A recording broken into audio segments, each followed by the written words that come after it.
Sponzorom dnešnej časti je firma Bactoma, výrobca a predajca bakteriálnych zmesí pre rast a zdravie vašich rastlín. Na e-shope nájdete celú radu produktov Bioka pre ochranu vašich rastlín v biorežime. Pri objednávke nezabudnite použiť zľavový kód stolové hrozno 10 pre získanie 10% zľavy z vášho nákupu. Dobre, teraz si predstavíme rez viniča, ako to robím ja. Väčšinou už v decembri strihávam, ale tento rok v decembri sme boli chorí a v januári nám prišli veľké mrazy, tak rez viniča som vlastne nechal na obdobie, keď mrazy pominú. Lebo keď sú silné mrazy, není dobre vtedy strihať, lebo sa letoraz vlastne môže rozpraskať a potom je vlastne skôr infekcia, ktorá tam môže vstúpiť. A ďalej ešte potom je riziko toho, že keď sa odstrihne nad nejakým očkom, tak vlastne ten mráz ide od konca výhonov a môže poškodiť ďalšie očka. Čiže je lepšie nechať celé leto rasty, keď sú silné mrazy, lebo vlastne od konca to namrzá a nehrozí tak vymrznutie očiek. Ja pestujem také stredné vedenie. Prvý drôt mávam vo výške zhruba 80 cm, čo je tak veľmi dobré, že človek sa nemusí zohýnať, vie to všetko robiť po stojačky. Pestujem na 2 kmienky. Aspoň ja si myslím, že väčšia záloha starého dreva je pre ten vinič lepšia. A ukážem vám, že vlastne z jedného kmienka si nechávam potom zálohu na ďalší rok a z ďalšieho kmienka robím ťažeň. Niekedy predtým som pestoval vinič 120 cm od seba, čo je zhruba takáto diaľka. Ale keďže tých odrôd je z roka na rok viacej a miesta je málo, tak som sa rozhodol, že budem dávať ešte medzi, čiže na 60 cm. A tým pádom budem ťahať len jeden ťažen do jednej strany a druhý si nechám ako záložné čapíky, z ktoré budú na ďalší rok, potom si s neho spravíme ťažeň. Čiže ten ťažeň aj tak má zhruba 60 cm a si myslím, že je to dostačujúce na to, aby sa tam ukázalo dostatok hrozna. A ešte, keďže mám takto hustejšie od seba, tak aspoň ja si myslím, že tie korene, keďže majú väčšiu konkurenciu, tak sa musia ťahať za vlahou dole a potom je tam vlastne aj lepšie, že tá zásoba vody skôr si ju vedia nájsť. Čiže si ukážeme na tomto príklad, ako to robím. Zastrihneme od výhona, napríklad výhon tu si nechávam 2 očka. Je pekne zelený a to bude vlastne záloha na budúci rok. Zastrihujem troška vyššie, aby vlastne som pri uschýnaní neposchodil tieto spodné očka, čiže tento čapík pekne do jeseni vyschne a potom sa dá pekne odstrihnúť.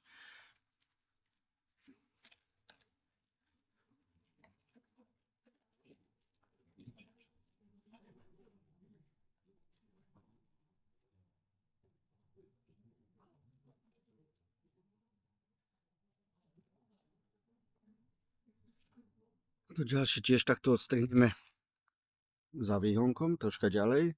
Takisto potom na budúci rok si ho vieme úplne zahladiť a výhonček necháme.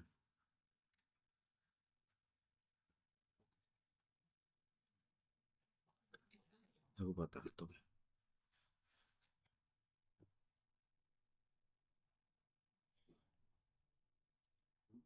A keďže tento kmienok bol tenší, tak vlastne z toho sme spravili zálohu a tento je mocnejší, tak z neho vlastne spravím potom rodivý ťažeň. Ďalšia možnosť je Vlastne máme kmienok jeden pekný a vyrástol nám nový výhon od spodu, z ktorého si vlastne spravíme ďalší kmienok. Čiže ho odstrihneme pod drvotom.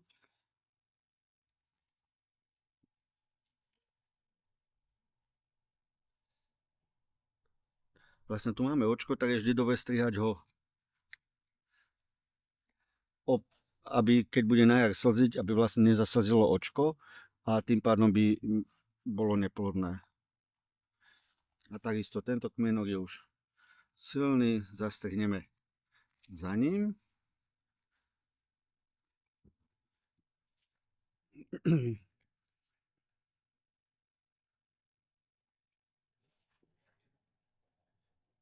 A môžeme, ja niekedy nechávam viacej očiek, keď je pekne vyzreté, lebo vlastne ešte ak by náhodou sa na konci niektoré poškodilo pri jarných mrazoch, tak viem si, keby z neho vyrástlo, že je nám ďalej, tak si ho viem vyslepiť. Čiže vždy nechávam rezervu väčšiu. Tu napríklad som strihal za to kratšie, lebo nad ním nebolo dobre vyzreté očko, tak vlastne preto je kratšie, inak by som ho strihal dlhšie.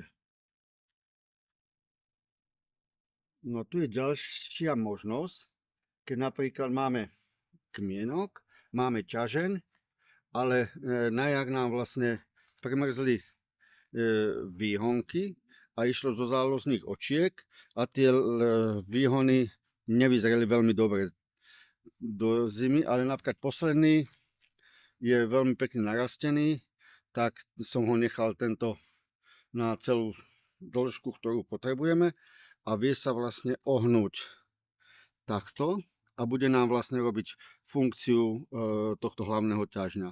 Čo na budúci rok nám stadiaľto vyrastú nové výhony a z tých si potom vieme spraviť ťažen tak, ako potrebujeme. Ale niekedy, keď je vyholený celý alebo vymrznutý a na konci máme dobrý ťažen, tak je veľmi dobré si ho ohnúť naspäť a máme vlastne takisto dostatok počet očiek.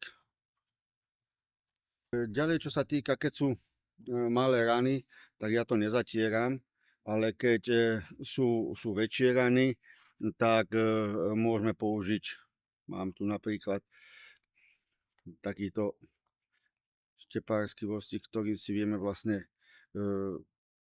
potom zatrieť tú ranu, alebo máme ešte potom iný gel, ktorý si ukážeme, keď budeme ukazovať ohľadom rozmnožovania viniča. Tak ten používam na zatieranie vlastne odrezkov. Neviem, či som spomínal, že vlastne ja pestujem kvôli tomu tak husto, že ohľadom miesta, ale napríklad u Janka som počul, že vlastne vysoké vedenie není dobré, lebo vinič tam potom vymrzá. Čo napríklad chcem ukázať, že vinič, keď je alebo prúty, keď sú ozaj dobre vyzreté a je v dobrej kondícii, tak však tento rok u nás sme mali minus 20 a cez deň sa držali tiež teploty, potom tak okolo aj minus 10, minus 10 bývalo aj v noci dlhšie. A ten a ja, čo mám pekne vyzretý v dobrej kondícii, tak tam prúty ozaj až dokonca boli pekne zelené. Samozrejme, ktorý nebol až v takej kondícii, tak tie prúty neboli v takej kvalite, ako by som chcel. Napríklad tu je prút, ktorý teraz som z neho odstrihol, ktorý v podstate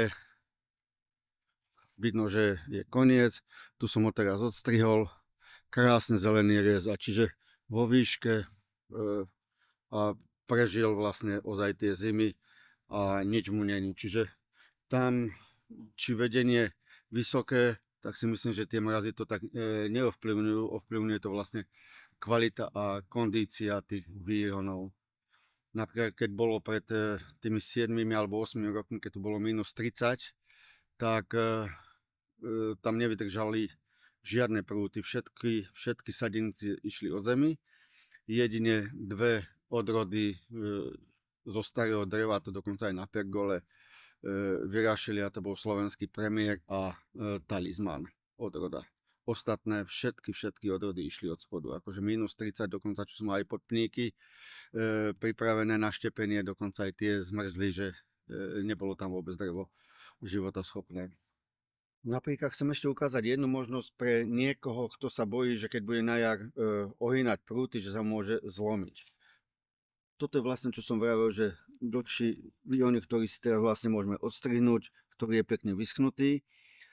Tu je samozrejme vidno, že je tenší kmienok, tak z neho by som tiež odstrihol na dve očká.